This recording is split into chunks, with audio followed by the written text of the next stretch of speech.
My name is Robert Weinstein. I'm a professional astrologer. A lot of people know me as Cryptodamus on Twitter. Do a lot of financial astrology work with cryptocurrencies, especially Bitcoin. And I also do medical astrology. Here we are at NORWAC, the Northwest Astrology Conference, That's right. learning about astrology. Oh, how did you get started into astrology? So this is a crazy story. What's your sign? My sun sign is Aquarius. Moon and rising? And most important part of your chart. Not to interject on my own question. Moon and rising Gemini, so triple air. Okay. Okay, It's a whole lot of air. What's my most important? Well, I like the ruler of the ascendant, The ruler of the ascendant is so important. So you're- Gemini rising, Mercury rules my moon and ascendant. It's angular in the 10th house in Aquarius. Retrograde, combust. Trine Jupiter, trine Uranus, square Mars. Very complicated. I'm a very complicated guy. Very mercurial. Yes. Triple air. Yeah. Triple air ruled by Mercury in air. Okay. How did you get started in astrology? Okay, so this is kind of a long story. I'll try to make it short and to the point. Okay, I used to Gemini. be a professional photographer back in the 90s. And I used to work for a very famous photographer. Guy became one of the most famous photographers on the planet. I won't say his name. He kind of got Me Too'd, this guy. And okay. He kind of got Me Too'd, yeah. So I used to work for him. I was his first assistant for a couple years, and his father was also a famous photographer, very famous photographer in 60s and 70s.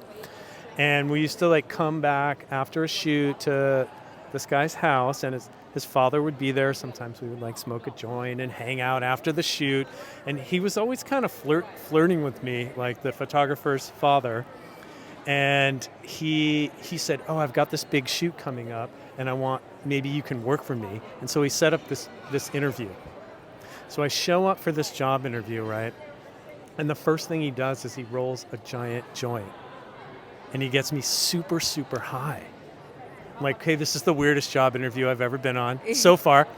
He looks at my portfolio. He's like, "Oh, you got a good eye." He's like, "I could do some really big things for your career." And he starts kind of flirting with me in a very sexual way. And I'm like, I'm really stoned. Okay, so I'm like, no, I'm just being paranoid. He's not actually coming on to me. I'm just totally, I'm so stoned I have no idea what's going on, basically, okay? How old are you at this time? 23, 24. Okay. Yeah, and he's like, "Oh, you've got such a New York, charisma and the way you dress." And he was just but he was making these weird faces at me. Astrology does come into this story, by the way. And I'm like, I think this guy is sexually propositioning me, right? And that's never happened to me. That never happened to me in my life. So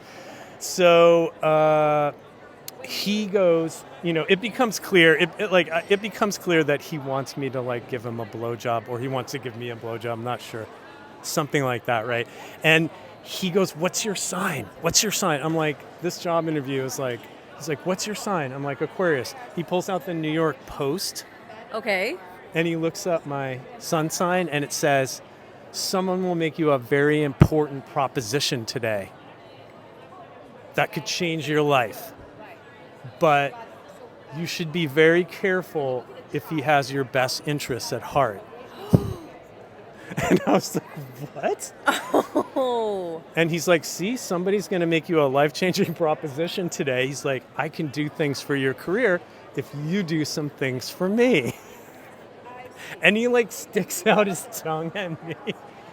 And I'm like, "Dude, I don't think you have my best interests at heart." And I took my portfolio and got the fuck out of Oh there. my gosh. So then on the way, I go to the first newsstand and I get the New York Post. And I look it up, and sure enough, that was exactly what it said for Aquarius that day. Oh, so it wasn't his I was doing. I wasn't sure if he was making it up or Right. whatever. It was word for word exactly that's what it said. And I was like, Wow. I was like, well, this is just sun sign astrology, but I was like, note to self, like astrology, like, whoa, like at some later date, like investigate this. There's something is going on here. Yeah. The universe was like trying to tell me something about that. Process the So trauma. Then that's how I got into it. That was like the thing. I mean, it wasn't until a few years later that I actually got to start studying it. And to really like get really deep into it. There was another experience which is a little not quite as racy as that story. But after my father died, that was another time where I went to see, astrology. There should be something really profound going on in my chart. And sure enough, like when I looked at it, Uranus was on my sun.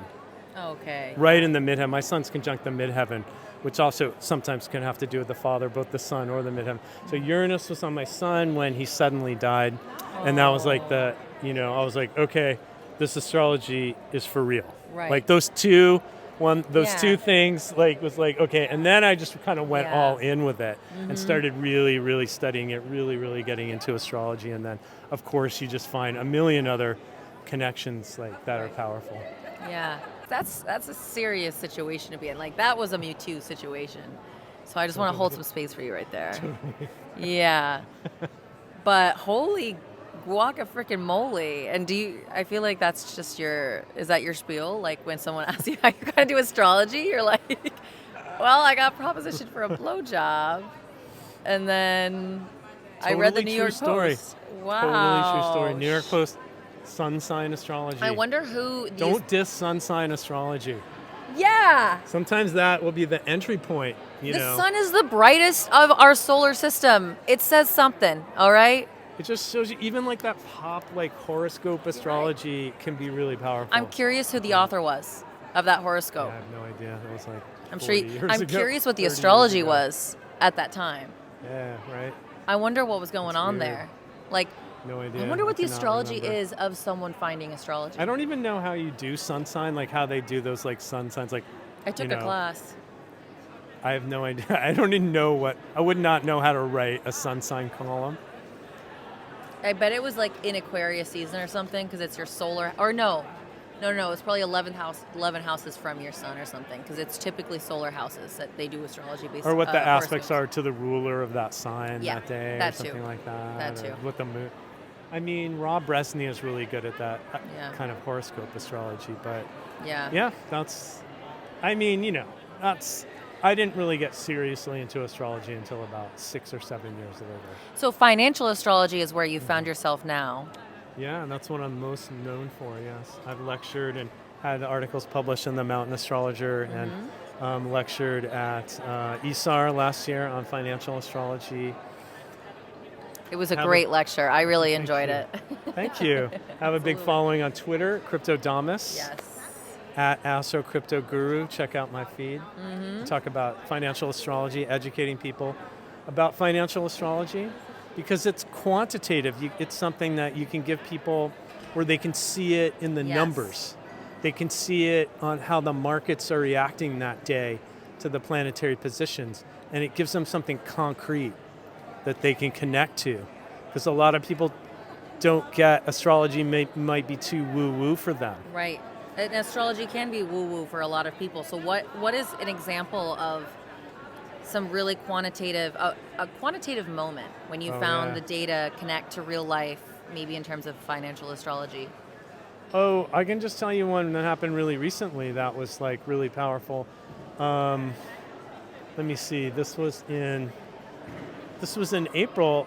Yeah, like, we follow cryptocurrencies a lot with astrology, and I mean, I can give you so many different examples, but I mean, for one thing, like this, pretty much the stock markets, they started going down right at the very last Saturn-Uranus square, which was in December of 2021. And what does Saturn and Uranus represent? What does that relationship mean? Well, that's a complicated subject, but I guess in the most simplistic. Well, that Saturn-Uranus hard aspects are the most important for like boom and bust cycle in financial markets. And so a lot of, in between the hard aspects, you'll get bull markets will build up to a manic kind of a mania, and then they will collapse at some point during the hard aspect sequence. So we just had, the markets really collapsed on that Saturn-Uranus square. The last exact one was December 28th, 2021, and then the markets went down pretty much for 12 months in a row. So that was a kind of a classic financial astrology thing. I mean, another one was... Was that your prediction? The Saturn-Uranus square, did you see that? Was that your prediction? Yes, I did warn my subscribers and followers that we could see some pretty bad situations for markets. The thing is, you don't know exactly when. It could be in the first one, it could be on the second one, it could be on the final one. In this case, what happened was it started going down on the last technically exact one. This is a little bit more for pro astrologers. It went all the way down, the stock market went all the way down into October, and that was the last Saturn-Uranus square, but it wasn't exact. So the market went down from the last exact one all the way to the last one that wasn't technically exact, but came very, very close. So that was very interesting. It followed the astrological alignment almost exactly. Another one that's just a little bit more recent was, in April, we had Jupiter was conjunct the sun, Jupiter was cazimi the sun. Bitcoin had an amazing rally that week. And then a week later, you had an eclipse, and Bitcoin went down. So that was a very clear trade setup, longing Bitcoin into the Jupiter cazimi. Cazimis are very favorable in astrology. When something is exactly conjunct the sun, markets will often rally. And then when eclipses or with other factors, in this case it was negatively positioned in the Bitcoin inception chart, and then Bitcoin went down, and it's actually been down ever since that eclipse, which is something I predicted in the ESAR talk. Yeah. I said that April 19th eclipse was going to be very bad for Bitcoin. Bitcoin's been down about $5,000 from its yearly top ever since the April 19th eclipse. So, these are just some simple examples. What do you see for the near future?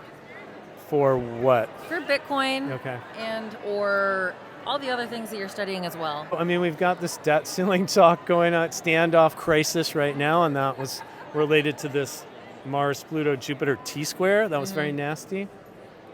That had political crisis written all over it. But going into June, we have a Jupiter-Saturn sextile. That's one of the most favorable aspects of the year. It's probably the most favorable aspect of 2023. So I'm hopeful and optimistic for June. I think we're going to June. If we can just get through this debt ceiling, ridiculous, dysfunctional thing, this man-made crisis, totally avoidable crisis, I think the markets are going to rally once they have a deal. I think June is going to be very good. I think June is going to be very good, especially for stocks. And Bitcoin has some favorable activity as well. So I'm hopeful, I'm optimistic for June.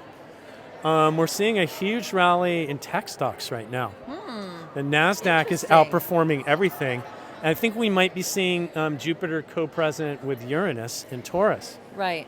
And also Pluto in Aquarius. One thing that in my 2023 forecast report, some of the stocks I highlighted were AI stocks like NVIDIA and Advanced Micro Devices, and a quantum computing stock called IonQ.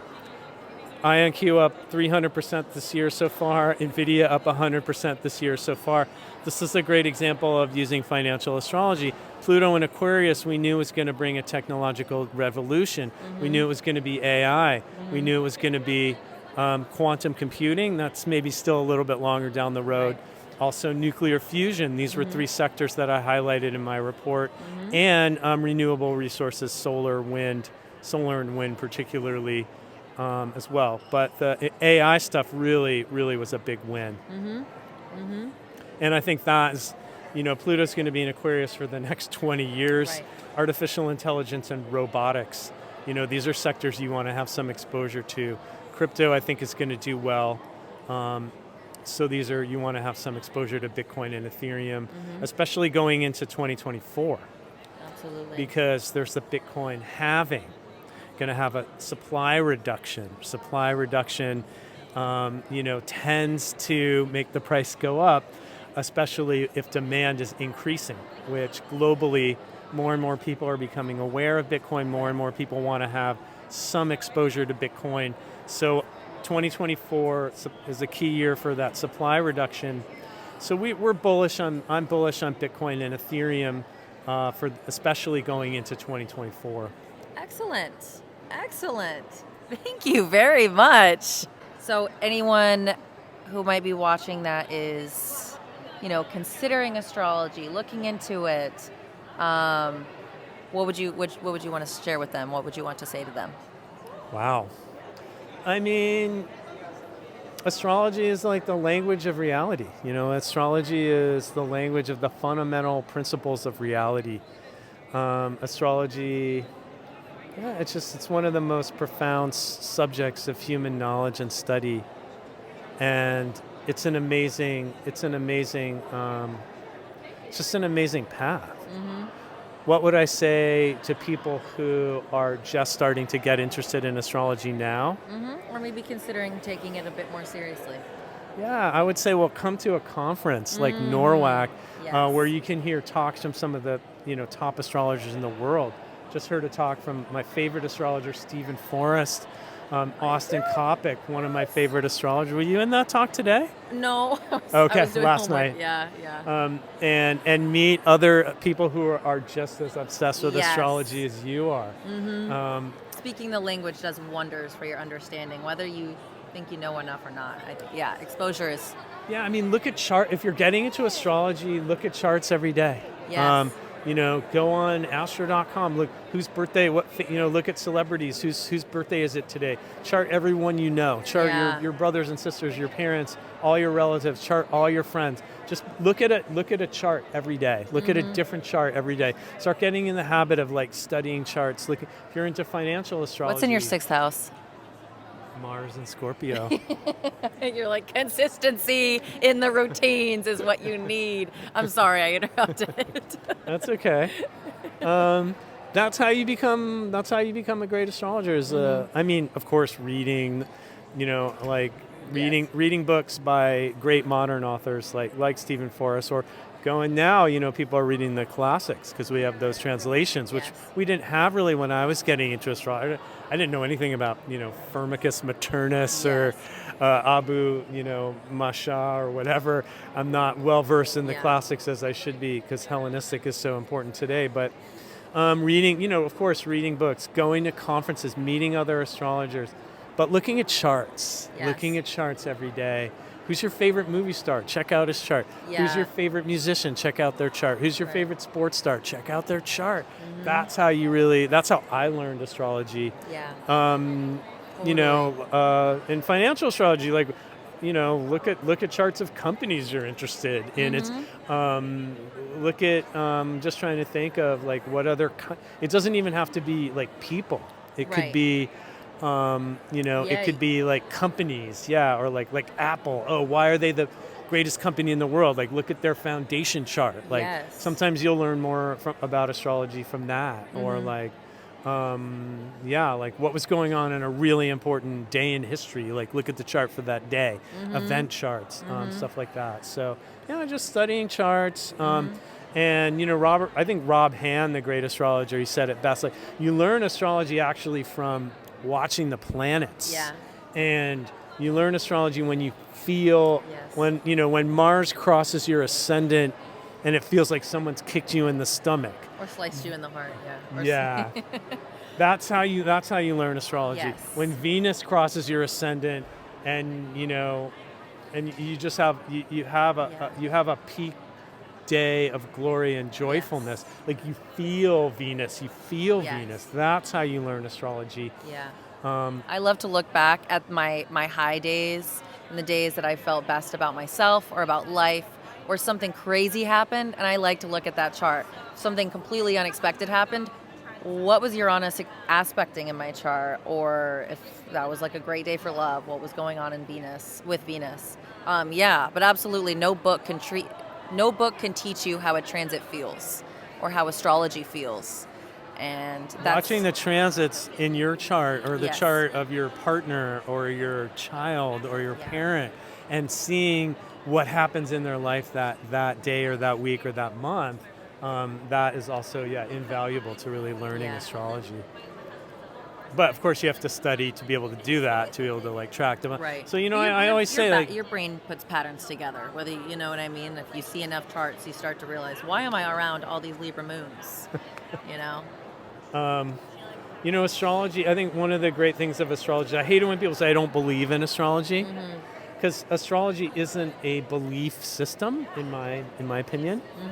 Astrology it's a language of life. It's a language. I mean, it does have like mystical, spiritual, religious roots going back into ancient Greek mythology and Egyptian and Babylonian mythology and religion. But in modern times, like it's observable phenomenon. You can watch, what Jupiter is sextiling Saturn in June. What happens? What world events happen? How does it affect your chart personally? What houses? Does it, hit any planets in your chart? You can watch this. All you need is an ephemeris, and you can observe the movement of the planets, the aspect pattern alignments, the transits in your own chart, and see the correlations to what's happening. It doesn't require belief. Yes. If you just learn how to observe it and begin to study, you will see the correlations. You will see how astrology works. Now, some people, their third eye just not open, whatever it is. They can't see it. They're just never going to get it. They're hardcore scientific materialists. Prove it works. Okay, whatever. But, some people are just never going to get it. Okay, we're not interested in those people. Yeah. You can't sit with us anyway. So. But astrology, it's not like you don't have to have faith in Jesus. And you don't have to have faith in the stock market or the study of finance, but at the end of the day, it's pattern recognition. You don't have to believe in the finance sector, but that's all that they do is recognizing patterns. We're just talking about the stars instead of the stocks. Totally, a lot of similarities. Yeah, a lot of similarities. Millennia of data, though. Analytics, pattern recognition. Looking for aspect patterns and planets and sign patterns, it doesn't require faith. Yes. It requires an open mind to get yourself in the door. Yeah, but not even. You can have a closed mind, see like everything line up, and understand that it's kind of impossible to argue once you you get the facts. I think but I'm not here to convince anybody, but anyone who is interested already maybe. But the biggest obstacle is like, well, how could it work? Yes. How could astrology possibly work? That makes no sense. What's your answer to that when people say that? Just relax your mind for 5 seconds, right? Yeah. Astrology is a great litmus test if people can open their how open your mind is to maybe understanding new things. Absolutely. That maybe there isn't on the surface of it a great logical reason why it would work. But if you can get yourself through the door, if you can just put that aside for a minute, right. And then pretty much everyone that I know who's ever really sat down and taken some time to actually study and investigate it finds out pretty quickly, okay, there's something going on here, right? It's just the people who refuse to get through that. There's no way that could possibly work. I say, you're right. I don't get it either, but it works. I don't understand it, but it keeps on working. Nobody really knows exactly how astrology works. What mechanism is at play with how astrology works, right? I mean, we can have a great debate about it, about what are, the Vedics will say, well, it's the light rays, the colored rays of the planets, and if you wear this gemstone, it will change the energy of how that planet works on you. And some people say, well, hey, the moon affects the tides, and we're 98% water, so of course the moon is going to affect us. And is that really what's happening? I mean, is Jupiter causing us to do something? And that's all philosophical. That's all theater, and that's based on your own. But at the core of it, it's all pattern recognition. It's all patterns. at the core, and then if you want to build on top as the why, that's subjective, right? But the objective is Well, the I mean, patterns. what we can say is that everything is connected. Yeah. And there's a mystical synchronicity. You know, Jung had this idea of synchronicity, which is meaningful coincidence that has some kind of higher spiritual implication. Astrology is basically an organized system of synchronicity, of coincidence, Yeah. meaningful coincidence. Yes. Oh, Mars and Pluto are opposed and there's a war today. Like Saturn-Pluto conjunction, which Yeah. happens every 35 or 40 years. Very heavy, serious. There's always What was a the last global time? crisis. Like, for example, what happened last time? January 2020. COVID. The And first prior? yeah. What was January, or what was Saturn Pluto? Yeah, 1982. Yeah. Was Well, first of all, there was a terrible recession in the Yes. United States. There was an economic and financial crisis going on with very high inflation, very high interest rates, very high unemployment. And so, yeah, there was a big financial crisis. Also, that year was when I think over 250 U.S. Marines were killed in Lebanon. Was that not the AIDS crisis as well? Yes, true. Yes. The AIDS crisis was going on. Yes. But that suicide bomber who blew up the Marine barracks in Lebanon, like Reagan had sent in these peacekeepers, but then they Okay. got drawn into the civil war in Lebanon. Okay, that started the cycle of the U.S. involvement with the Middle East and the suicide bombers and jihadi Islamic fundamentalists that then peaked in 2001 at the Saturn-Pluto opposition and kept going for that whole cycle between 1982 and 2000. Was like remember Muslim fundamentalism against the West. Well, that cycle's Right. pretty much over now. Right. Now it's more like the U.S. and China Right. in this It's a power it's an struggle. entirely So new cycle. totally different geopolitical turn, but it comes back to that Saturn-Pluto conjunction. Every time that happens, there's a major global crisis on the conjunctions and the oppositions. So yeah, but why? Yes. Why? Right. We don't exactly know Right. why. We just know that brings really, really difficult energies. It's a signature for a crisis. Right. Yeah. Right. The theoretical is subjective, but I mean, we I think can't argue yeah, aside from that. yeah. Why does it affect human affairs? Right? Why Yeah. does it create a crisis? We'll let you know when we find out. What's your theory? Are you like fatalistic? Are you causation? I'm a Buddhist, Okay. so I believe in karma, and I think astrology very much relates to karmic cycles. So Saturn, is the great planet of karma. Yep. I mean, there's South Node can also bring karma. 12th house can also bring karma. Right. But that is a point where our collective karma is activated. Our collective negative, difficult karmas. So the global pandemic, COVID, that's our karma. Some people say, oh, actually, climate change is one of the main factors for created COVID. There could be a lot of factors. I mean, maybe it was a lab release. Maybe it was from the wild animals. I mean, nobody really knows for sure. There's all these theories about it, but it was a very, very difficult collective karma that we had to all face together. And how does that link? How does that tie to astrology for you? How do you? I mean, obviously, there's the 12th house, there's Saturn, and how astrology can show us our karma and how we can make sense of it. But how does astrology as a study, what's your theory? Are we affected by it? Are we subject to it? Is it fatalistic? What is your? Well, again, I mean, I think that, I'm coming from a Buddhist perspective, right? So that informs I wanna hear your that Buddhist informs how I look at astrology. I don't think it's inherent in astrology, doesn't say, right? So different astrologers would have different views on this, right? And the Right. different systems of astrology. Right. I think the more Eastern astrology, Tibetan astrology, Vedic, Jyotish astrology, have a more more karma perspective on it. But fate and free will are inextricably linked together, right? Because Right. what we experience now as our fate is the consequences of choices that were made previously in our past, in this life, and in past lives. And at that time that those choices were made and those actions were taken, that was free will. Right. So our free will is influencing our fate, and that is our chart. I do. That's my personal belief.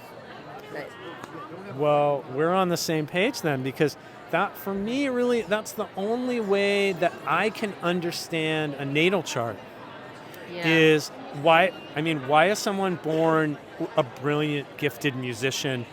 Somebody else is born a gifted mathematician. Why are some people born with just a very weak constitution? It's not anything that they did. It's not, their diet or their lifestyle. They were just born with an inherent constitutional weakness, where some people are just very hardy and strong. Some people are born into great wealth. Some people into great poverty. Why? Is it just completely random? Yeah. I have a very hard time swallowing that pill. So Yeah. for me, it's like karma is the only thing that really makes sense. And it's kind of a tough pill to swallow, because some people will say, oh, well, aren't you just blaming the victim then? Like, say someone was born into a very difficult, abusive family. Like, Right. you're saying, oh, that was their karma, they deserve that? And it's like, well, yes, but hold on. If you can just choke that pill down for a second, then that means you created it. You can create a different future for yourself. You Right. can create a different. If you take, it's not really blaming the victim. It's actually taking responsibility and saying, we can't have any judgment about anybody else's life. It's more about us. Like, if I was born into a difficult circumstance, I can say, well, that had something to do with my karma, and now I can create better karma for myself if I understand that, Absolutely. And same thing for the globe. Like, why? I think that the Saturn Jupiter, it was Saturn Jupiter Pluto conjunction in 2020, and that was a karmic reckoning for the world. We created that karma collectively as a global humanity. So we need to work. We need to create better karma for ourselves. Absolutely. So, and then the transits and zodiacal releasing and all of these timing things and progressions, they show you how the karma of the natal chart is unfolding. They show you the timing sequence of when negative and fruitful karmas are coming to fruition. That's kind of how I see it. Yeah. We have gifts and we have liabilities that Yeah. that we brought with us from previous Right. lifetimes. And those are natural, intrinsic. Yeah, and then if you have planets that are really debilitated, like if someone has like 4 planets that are debilitated and a lot of Saturn and hard aspects, that's tough karmas. That's my chart. No, I have come like 2 or on. 3 debilitated and a tough, Some planet has all- including Saturn. But anyway, I'm working sure you through have some it. good karmas in I've there. got some good karmas. I'm working it out. But yeah, no, You're here we've. in NORWAC. You got good karma, dude. I'm here in NORWAC. My followers are nice to me. People are nice to me. You're learning from the greatest astrologers in the world right now. We're Yeah. sitting with some of the greatest astrologers Truly. in the world right now. Yeah, I want to like take this around and be like, to see the room, like, yeah, truly, you guys have no idea. But yeah, no, absolutely. And I get to have amazing conversations like this. Who would have thunk? You're asking some really deep questions. You know what? I'm Mari. talking about something I like talking about. It's always too. like, I'm typically on, normal TikTok, and I'm asking people about heartbreak and things, and I don't know how deep, but this is something I can nerd out about all the time. So, Oh, and you're man. taking it like, you know what That's you're like- talking about, so I love it. I'm just nerd out about astrology And that's, all day, that's every what these day. conventions are about, so you get to nerd out with Poring someone. over ephemerises, looking for little minute Yes! patterns and trying to Yeah. guess like how the market's going to react when we see that. Yeah, absolutely. Just a bunch of nerds hanging out on all different forms. It's the most beautiful thing. Well, astrology is the most ancient system of human knowledge. I mean, every ancient civilization had an astrology system. The Mayans, the Chinese, the Indian Vedic Jyotish, the Egyptians. They all had astrology was like primary. Yeah.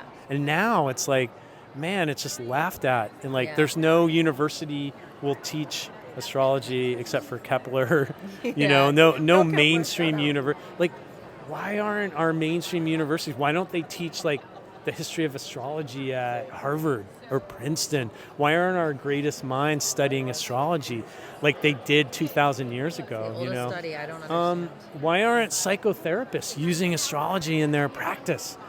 Why aren't medical doctors using astrology in their practice? Why isn't the Federal Reserve chairman have a good astrologer to help him make interest rate decisions? Why, Reagan. I was just talking about this with Ray Merriman on Twitter. Like, Reagan had a good astrologer. And I wonder how many people have or do, and it's just not public because it's not necessarily the most respectable. Yeah, It's not acceptable. Yeah. Well, that being said, how can we find you? If anyone were to, Well, I'm Astro Crypto Guru on Twitter. That's kind of my main social. My website is astrocryptoreport.com, and I also have a Patreon subscription group, and that's CryptoDamus1 on Patreon. But you can really find all my information on Twitter at Astro Crypto Guru. Beautiful. Thank you so very much. That was an awesome interview. Those such great questions. Thank Really you. deep.